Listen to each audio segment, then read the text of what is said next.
Assalamualaikum warahmatullahi wabarakatuh.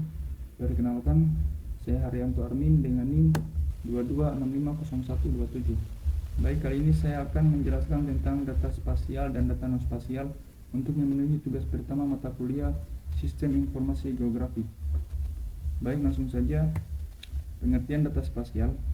Data spasial adalah data yang mengacu pada informasi yang memiliki komponen geografis atau spasial. Ini mewakili lokasi fisik, ukuran, dan bentuk benda di permukaan bumi. Data spasial dapat ditangkap melalui berbagai sumber seperti citra satelit, perangkat GPS, foto udara, atau survei. Data ini biasanya disimpan dan dianalisis menggunakan sistem informasi geografis atau GIS. Kemudian karakteristik data spasial, pertama lokasi. Ini adalah ciri utama data spasial yang menunjukkan di mana tepatnya suatu objek atau fenomena berada di permukaan bumi. Hal ini biasanya diwakili oleh koordinat geografis, bujur dan lintang, atau dengan alamat yang dapat di geokod ke koordinat geografis.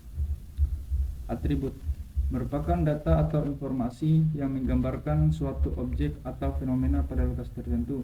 Misalnya dalam kumpulan data spasial bangunan suatu kota.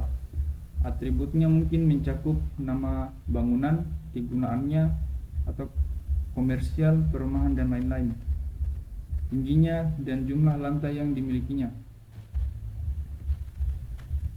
Kemudian topologi, ini adalah hubungan spasial antara berbagai fitur dalam kumpulan data. Hal ini dapat mencakup informasi tentang fitur mana yang berdekatan satu sama lain, fitur mana yang ada di dalam fitur lainnya, dan seterusnya. Kemudian skala resolusi, data spasial selalu dikumpulkan atau direpresentasikan pada skala atau resolusi tertentu. Hal ini menunjukkan tingkat detail data. Misalnya, peta mungkin digambarkan pada skala 1:100.000, artinya 1 unit di peta sama dengan 100.000 unit di lapangan.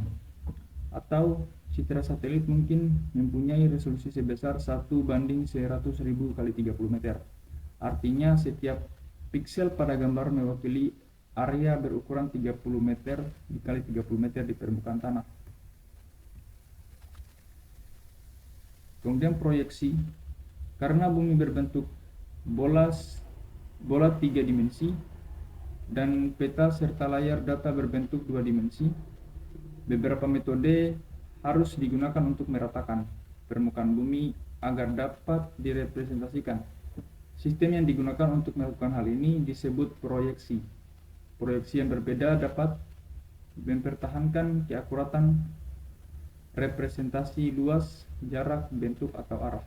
Namun tidak ada satu proyeksi pun yang dapat mempertahankan keakuratan ketepatannya. Kemudian waktu. Data spasial juga dapat memiliki dimensi temporal yang memiliki perubahan karakteristik spasial suatu objek atau fenomena seiring waktu. Hal ini seringkali penting dalam bidang-bidang seperti pemantauan lingkungan, manajemen bencana, dan perencanaan kota. Contoh data spasial dalam GIS. Kita menemukan data spasial dalam kehidupan sehari-hari, contohnya meliputi peta navigasi seperti Google Maps, kemudian geolokasi di postingan sosial media, dan citra satelit. Kemudian masuk ke data non-spasial. Sebaliknya, data non-spasial tidak memiliki komponen grafis. Data ini mewakili informasi yang tidak bergantung pada batasan spasial apapun. Karakteristik data non-spasial. Yang pertama, kategoris atau numerik. Data non-spasial dapat bersifat kategorikal atau numerik. Data kategorikal mencakup uraian seperti warna, jenis, nama, label, dan lain-lain, dan seringkali dibagi menjadi data nominal. Data numerik mewakili jumlah dan seringkali dibagi menjadi data interval dengan skala yang konsisten tetapi tidak ada titik nol yang sebenarnya, seperti suhu dalam Celcius atau Fahrenheit, dan data rasio dengan skala yang konsisten dan titik nol yang sebenarnya, seperti berat atau tinggi badan.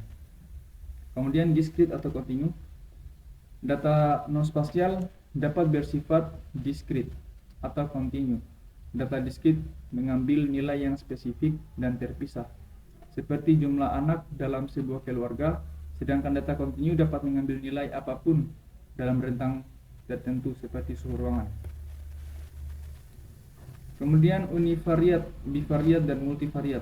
Data non-spasial dapat dilibatkan satu variabel univariat, dua variabel bivariat, atau lebih dari variabel multivariat. Misalnya dataset tinggi badan siswa bersifat univariat, dataset tinggi badan dan berat badan itu bivariat. Kemudian dataset tinggi badan, berat badan, dan nilai siswa bersifat multivariat. Kemudian skalabilitas. Data non-spasial dapat bervariasi ukurannya dari beberapa titik data sehingga jutaan atau miliaran. Hal ini dapat berdampak pada penyimpanan, pemrosesan, dan analisis data. Kemudian kualitas. Ini mencakup beberapa aspek seperti akurasi, seberapa dekat data dengan kenyataan, presisi, kelengkapan, konsistensi, dan reliabilitas atau apakah data dapat dipercaya. Kemudian dimensi temporal. Data non-spasial juga dapat memiliki komponen waktu yang menunjukkan bagaimana data berubah seiring waktu. Misalnya data penjualan suatu perusahaan mungkin mencakup catatan beberapa banyak setiap produk yang terjual tiap hari. Contoh data non-spasial dalam GIS. Beberapa contoh di mana kita menemukan data non-spasial meliputi teks di buku, artikel, atau postingan sosial media. Data numerik seperti usia Anda atau jumlah suka pada postingan Facebook. Kemudian tanggal seperti tanggal lahir atau tanggal suatu acara. Kemudian perbedaan utama antara data spasial dan non-spasial. Pertama, sifat data. Sifat data terutama berfokus pada lokasi dan susunan objek di permukaan bumi. Ini menangkap hubungan spasial dan interaksi antara berbagai fitur. Di sisi lain, data non-spasial menekankan atribut dan karakteristik yang terkait dengan objek, terlepas dari konteks spasialnya. Kemudian, representasi. Data spasial direpresentasikan menggunakan bentuk geometris seperti titik, garis, dan poligon beserta koordinat terkaitnya. Representasi ini memungkinkan dilakukannya analisis dan pemetaan visual. Namun data non-spasial biasa direpresentasikan dalam format tabel dengan setiap baris sesuai dengan objek atau entitas dalam dan setiap kolom mewakili atribut atau pengukuran. Kemudian komponen geografis. Data spasial pada dasarnya memiliki komponen geografis karena berkaitan dengan lokasi tertentu permukaan bumi. Komponen geografis ini memungkinkan data spasial dianalisis dan divisualisasikan dalam konteks spasial dengan menghubungkan faktor-faktor seperti keadaan, jarak, dan koneksivitas. Kemudian kemampuan analitis. Data spasial menawarkan kemampuan analitik unik yang tidak dapat diberikan oleh data non-spasial.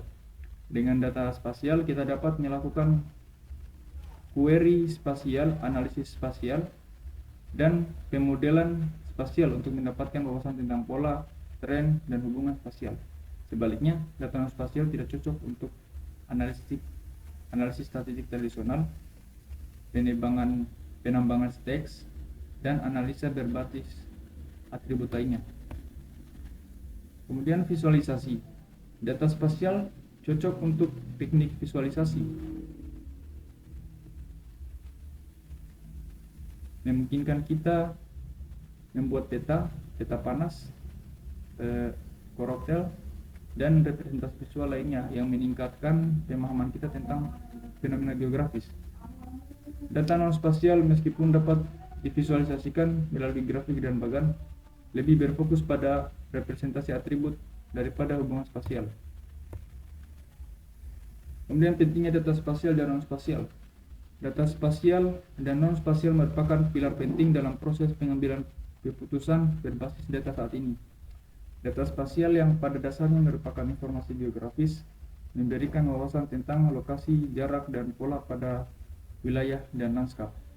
Data ini sangat penting di banyak industri seperti real estate, logistik perencanaan kota, dan studi lingkungan, mendukung analitik dan visualisasi geospasial untuk pengambilan keputusan yang optimal.